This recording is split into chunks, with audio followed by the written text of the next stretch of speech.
अब हामी lab diagnosis of hemolytic एनिमियाको बारेमा चर्चा गर्छौँ। पेरिफेरल ब्लडमा के हुन्छ?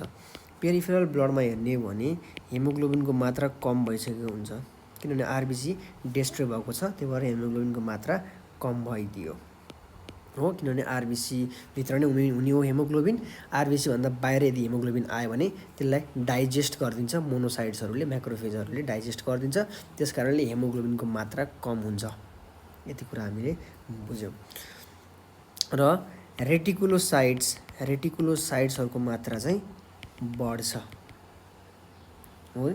This is due to कम्पेन्सेटरी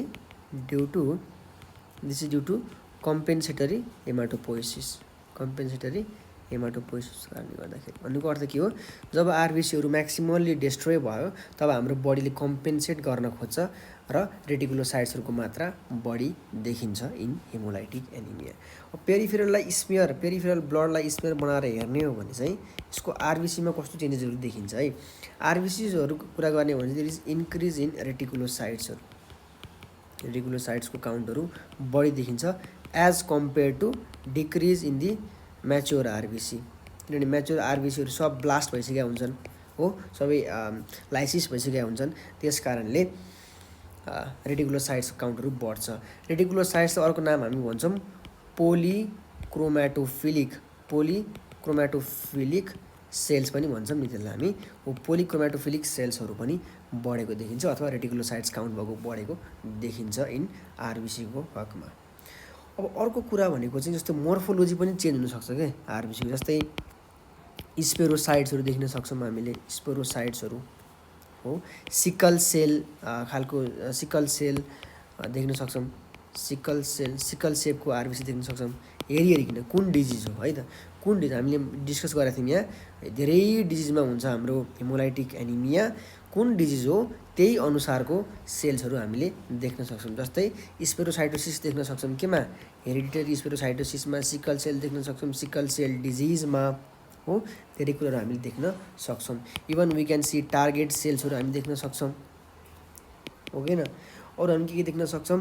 target sale भयो, अक्यान्थोसाइट्सहरू पनि हामी देख्न सक्छौँ हो। अरू अन्य डिजिजहरूमा हामीले सबै कुराहरू देख्न सक्छौँ हो। अनि इभन मलेरियल प्यारासाइट्सहरू पनि हामीले त्यहाँभित्र देख्न सक्छौँ। आरबिसीभित्र हामीले मलेरियल प्यारासाइट्सहरू पनि त्यहाँ देख्न सक्छौँ। अब डब्लुबिसीको कुराकानी गर्ने भने डब्लुबिसीको चाहिँ न्युट्रोफिलको मात्रा बढ्छ, न्युट्रोफिलिया हुन्छ। प्लेटलेट्सको कुरा हामी गर्ने भने चाहिँ प्लेटलेट्सको पनि थ्रोम्बोसाइटोसिस सब किन भएको होला भन्दाखेरि नि, अब आरबिसीको चाहिँ डेस्ट्रक्सन भएको छ, ऱ्यापिड डेस्ट्रक्सन भएको कारणले गर्दाखेरि ड्यु टु कम्पेन्सेटरी हेमाटोपोइसिस।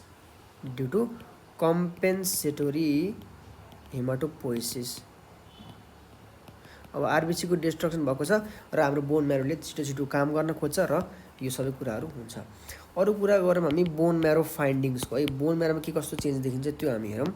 बोन म्यारो फाइन्डिङमा भन्नुपर्दाखेरि इन्क्रिज सेलुल्यारिटी पनि किन भएको होला? ड्यु टु सेम कम्पेन्सेसन है। कम्पेन्सेसन गर्न खोज्छ र सेलुल्यारिटी बढ्न खोज्छ होइन। अनि मेन चाहिँ इरिथ्रोइड हाइपरप्लेजिया हुन्छ। इरिथ्रोइड कम्पोनेन्टहरू चाहिँ बढी देखिन्छ बिकज आरबिसीहरू डेस्ट्रोय भएको छ हो। र त्यो चाहिँ किन भएको हुन्छ भन्दाखेरि this is due to erythropoietin है। इरिथ्रोपोइटिन फ्रम किडनीले इरिथ्रोपोइटिन निकाल्ने गर्छ due to erythropoietin from kidney in response to hypoxia है त। म बुझाउँछु हेर। जब आरबिसीहरू लाइसिस भयो तब एनिमिया भयो। एनिमिया भइसकेपछि के भयो? हाइपोक्सिया भयो, टिस्यु हाइपोक्सिया भयो। टिस्यु हाइपोक्सिया भइसकेपछि चाहिँ किडनीले इरिथ्रोपोइटिन सेक्रिसन गर्छ। त्यो इरिथ्रोपोइटिनले चाहिँ एक्सेलरेट गर्छ। इरिथ्रोपोइसिन एक्सेलरेट्स हेमाटोपोइसिसलाई यसले एक्सेलरेट गर्छ। एक्सेलरेट गरेपछि इरिथ्रोइड हाइपरप्लेजिया हुने भयो। यति कुरा गरिसकेपछि यो इरिथ्रोइड हाइपरप्लेजिया भन्ने जुन छ नि, दिस इज द हलमार्क है। Erythroid hyperplasia is the hallmark of haemolytic anaemia. This is the hallmark, किनभने यसमा नै एकदमै धेरै हुन्छ यो हलमार्क अफ हेमोलाइटिक एनिमिया। यो कुरा हामीले बुझ्नु पर्यो।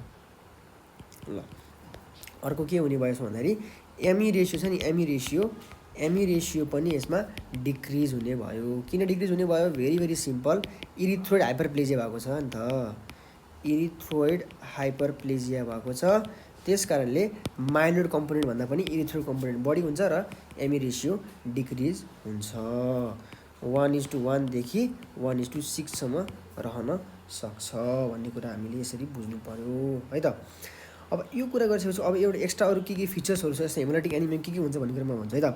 जब हिमोलाइसिस भयो, जब हिमोलाइसिस भयो तब भएपछि आरबिसी तोड्छ, आरबिसी डिस्ट्रक्सन हुन्छ, आरबिसी डिस्ट्रक्सन भएपछि हेमोग्लोबिन बाहिर निस्किन्छ। हो, यो हेमोग्लोबिन नै डिस्ट्रोय भएर चाहिँ बिलिभर्डिन बन्छ र यही डिस्ट्रोय भएर बिलिरुबिन बन्ने हो।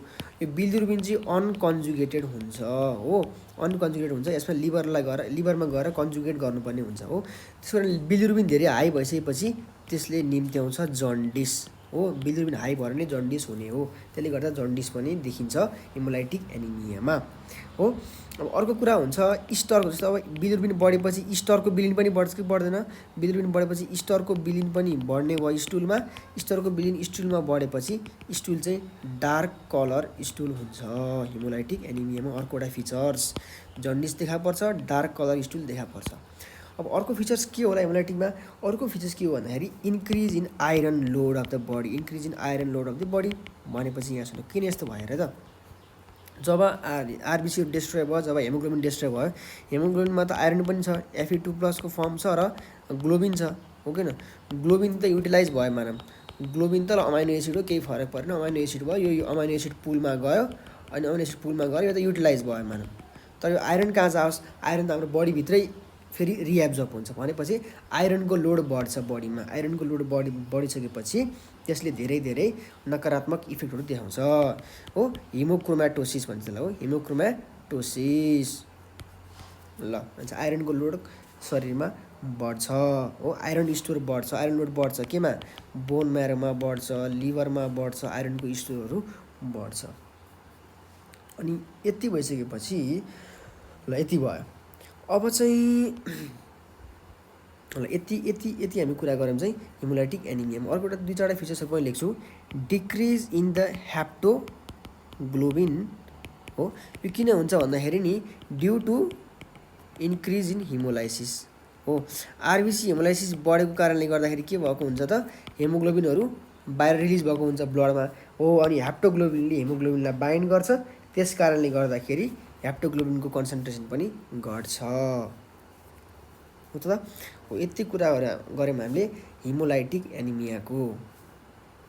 ल हेमोलाइटिक एनिमियामा सबभन्दा मोस्ट इम्पोर्टेन्ट कुरा भनेको चाहिँ you have to know about the classification है। हेमोलाइटिक एनिमियाको क्लासिफिकेसन धेरै इम्पोर्टेन्ट छ र यो ल्याब डायग्नोसिस पनि इम्पोर्टेन्ट हुने नै भइहाल्यो। यो बाँकी फिचर्सहरू चाहिँ यति कुराहरू चाहिँ याद गर्नु पऱ्यो हेमोलाइटिक एनिमियाको बारेमा। हेमोलाइसिस भएर जन्डिस हुन्छ, डार्क कलर स्टुल हुन्छ, हेमोक्रोमाटोसिस हुन्छ र हेप्टोग्लोबिनको कन्सन्ट्रेसनहरू घट्छ, यति कुराहरू याद गर्नु पऱ्यो हेमोलाइटिक एनिमियामा।